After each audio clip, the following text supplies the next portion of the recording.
نحمده ونستعين ونستغفره ونؤمن به توكل عليه ونعوذ بالله من شرور أنفسنا ومن سيئات أعمالنا من يهده الله فلا مضل له ومن يضلل فلا هادي له أما بعد. So today inshallah we'll begin a new series of khutbahs on the topic of understanding God's law, the Shariah.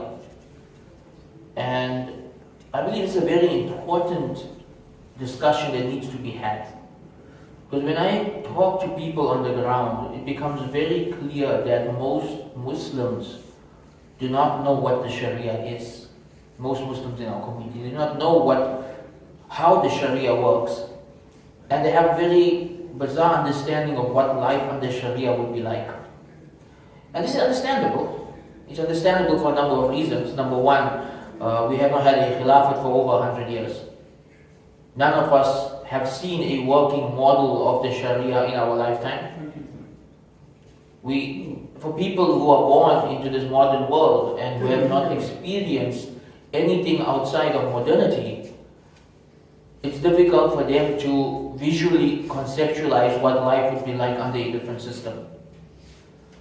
And even the attempts at reviving Sharia in our lifetime have often been by those who misunderstood it. The most extreme case being the so-called Islamic State that came about in Syria a decade ago. What they applied was nothing to do with Sharia. It was a complete misinterpretation of Sharia.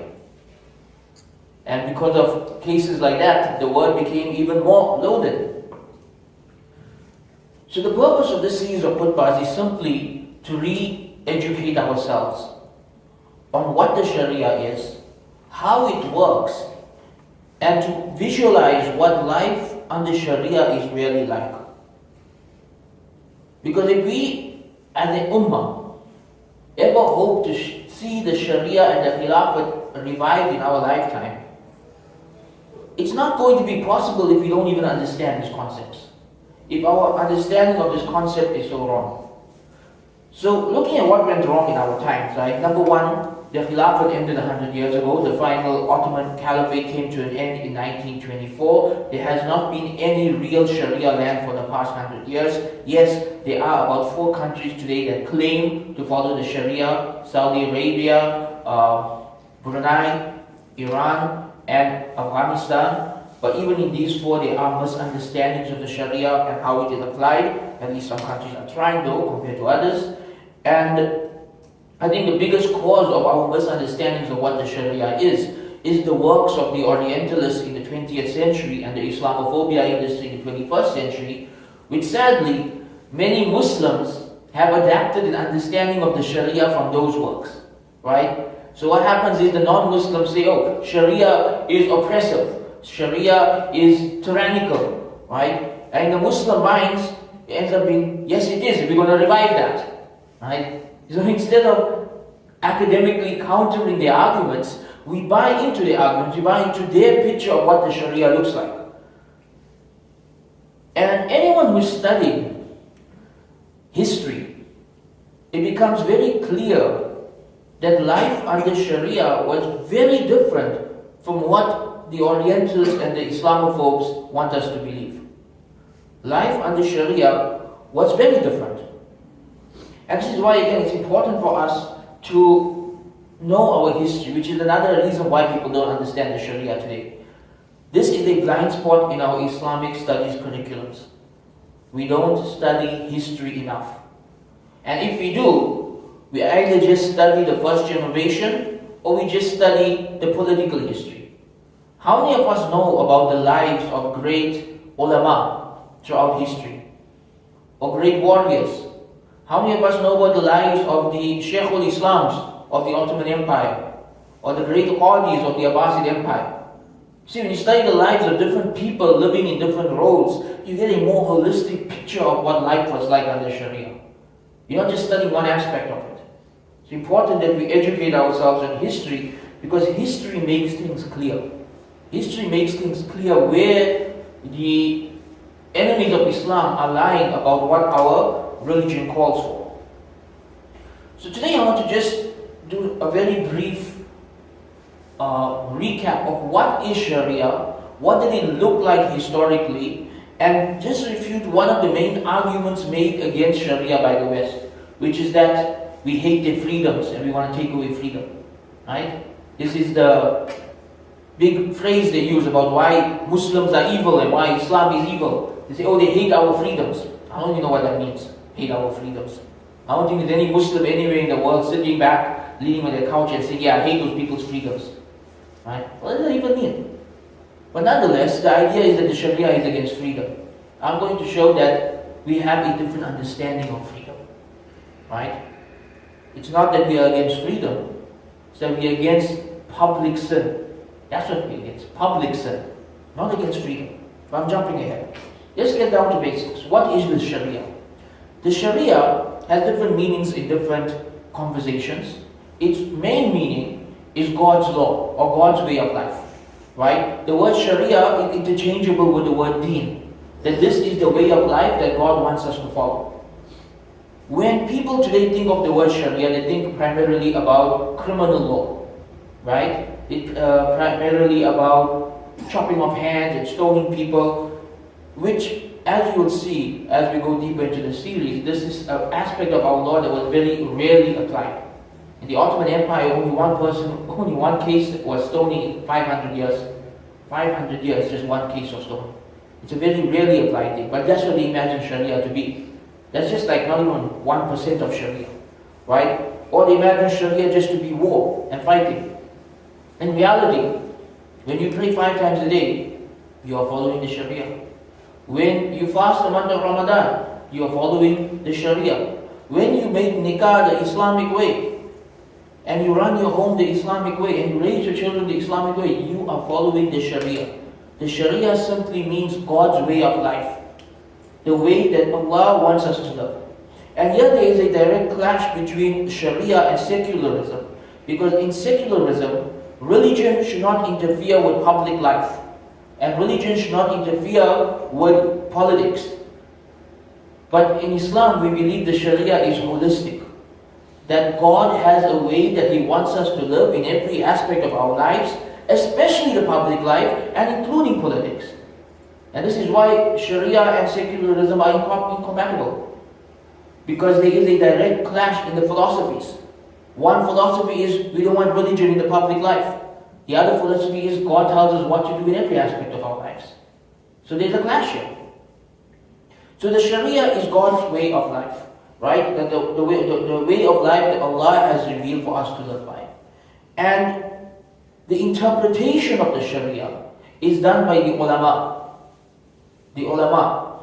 It's on 3 levels. You have the fuqaha, the jurists, who interpret the Quran and Sunnah and write the books of fiqh. Then you have the muftis, who answer the questions of people.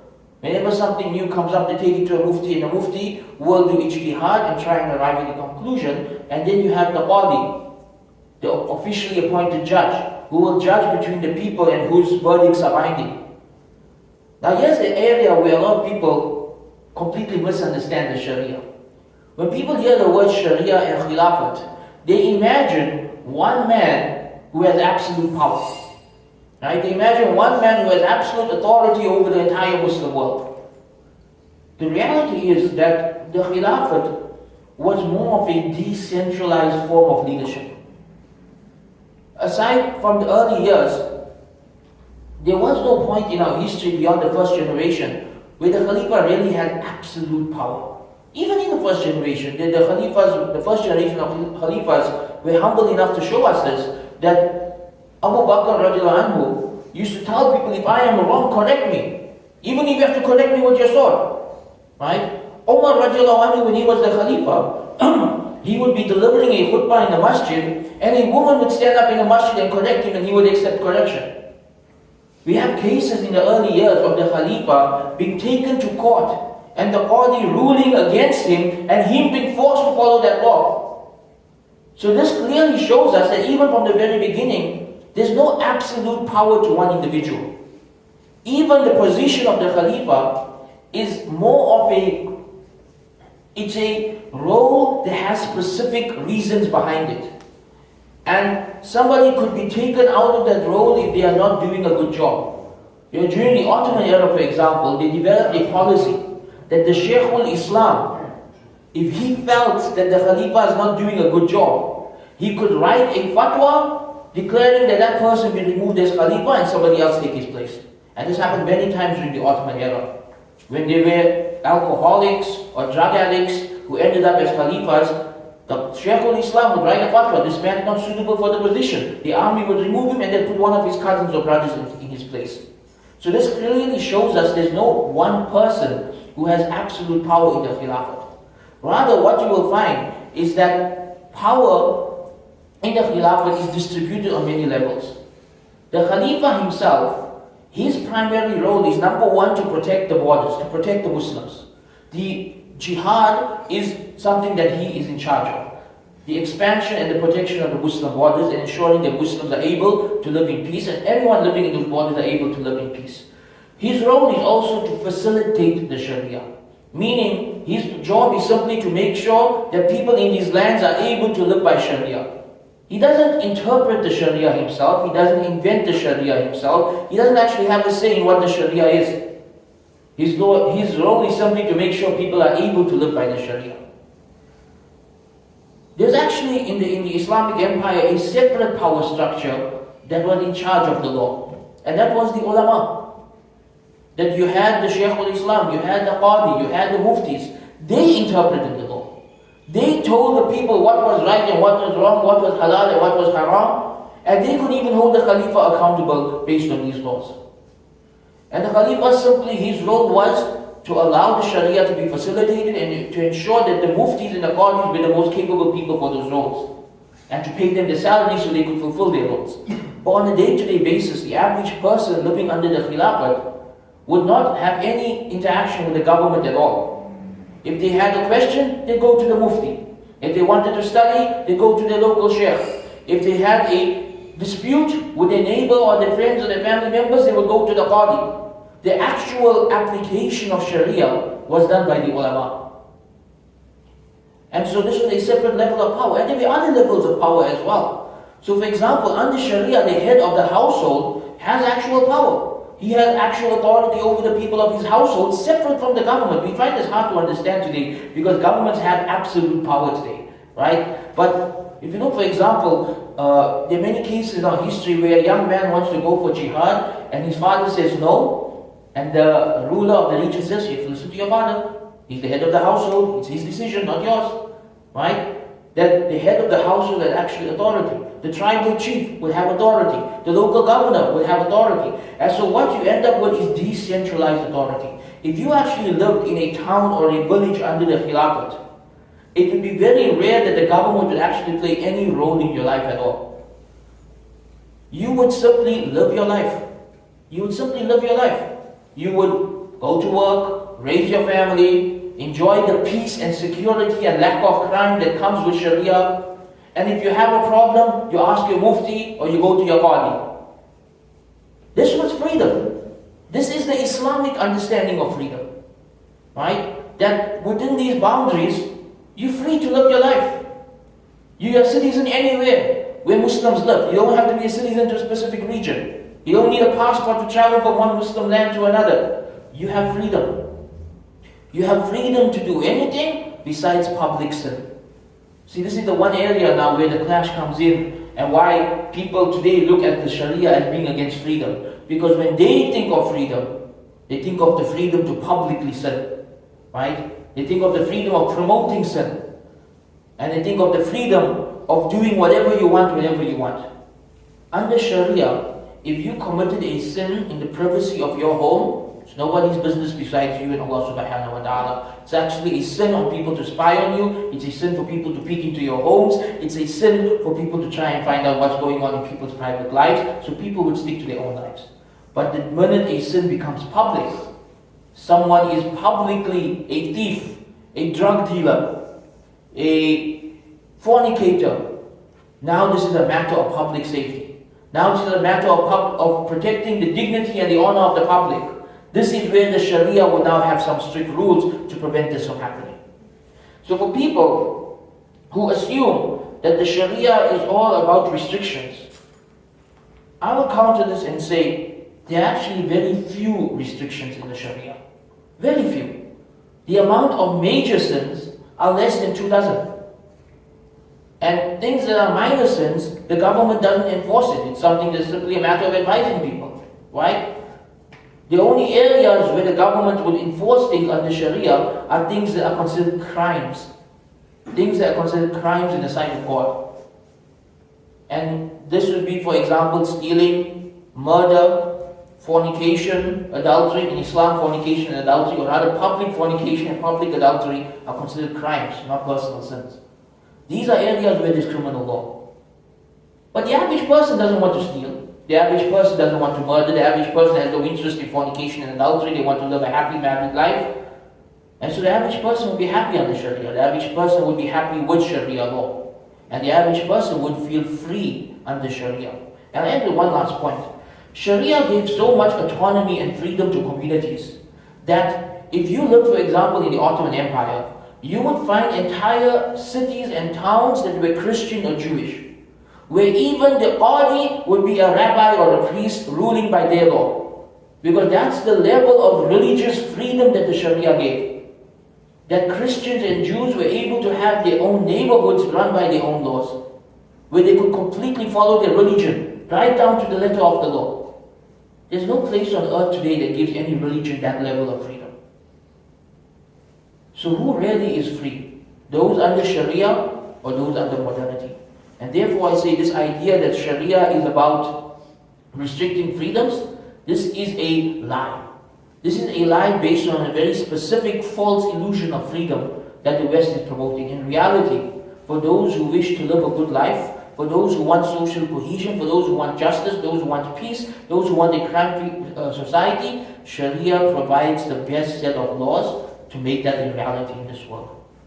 And this is something we all need to think about when we are conceptualizing the Sharia in our minds. Wa akhiru da'wana and alhamdulillahi rabbil alameen.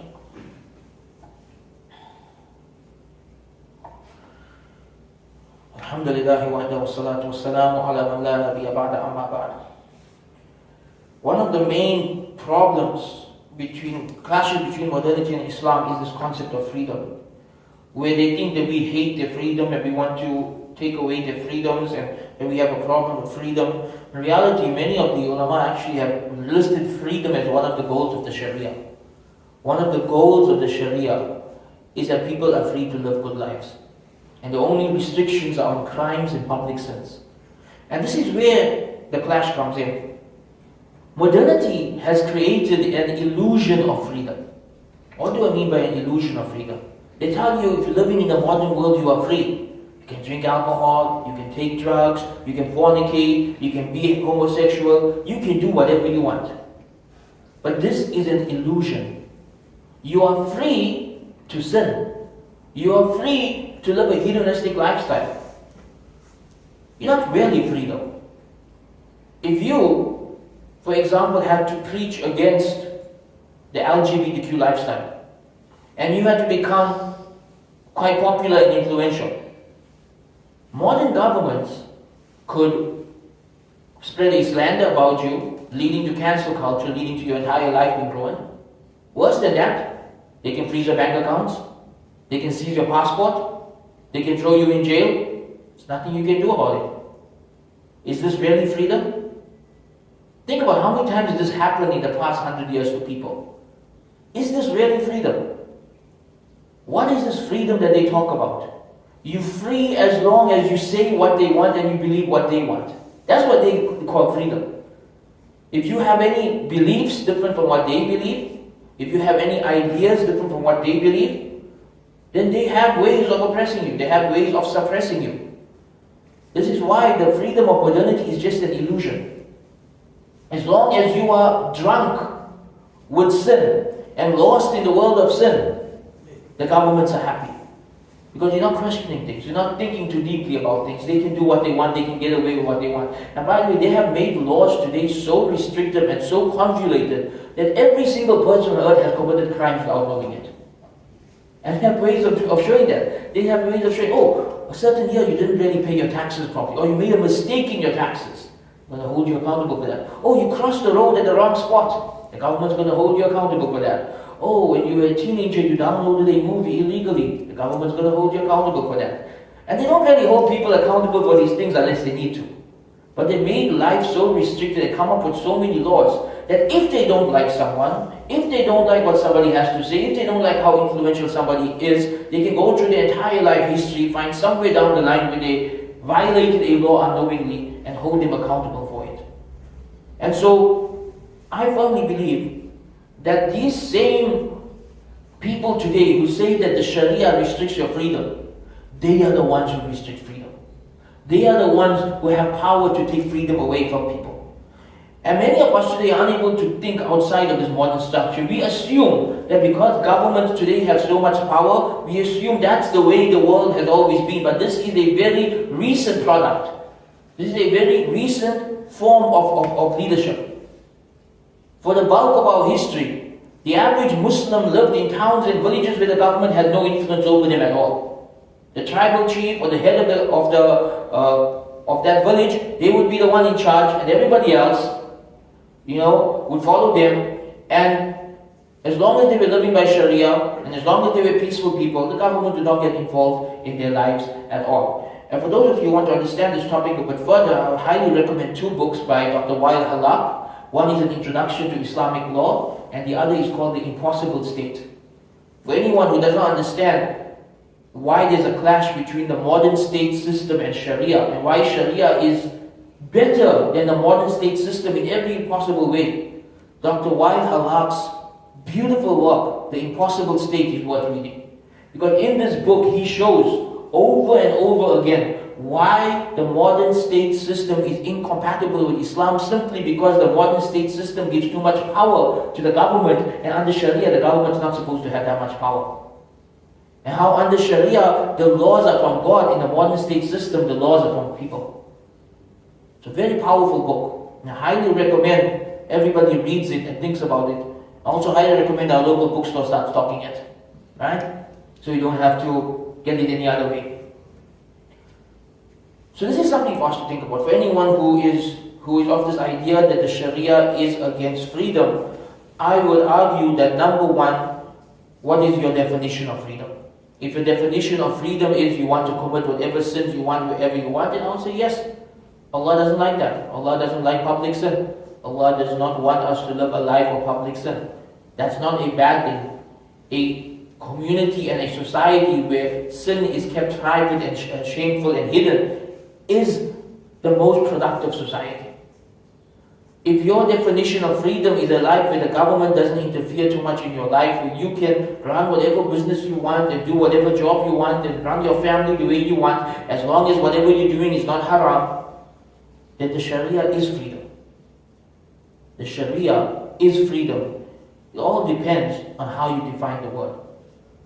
So that's our first point that we covered today, to help us realign our minds to understanding the Sharia. There are many other misconceptions that people have about the Sharia, and we'll take them step by step, one khutbah at a time, as we try and rebuild in our image a proper understanding of what is the Sharia. I hope that today's lecture just gave you a lot of food for thought about what is freedom, what is the real freedom, what is the freedom we should be seeking, and which system of law actually gives us that freedom. Wa akhiru da'wana, alhamdulillahi rabbil alameen, aqim as-salam.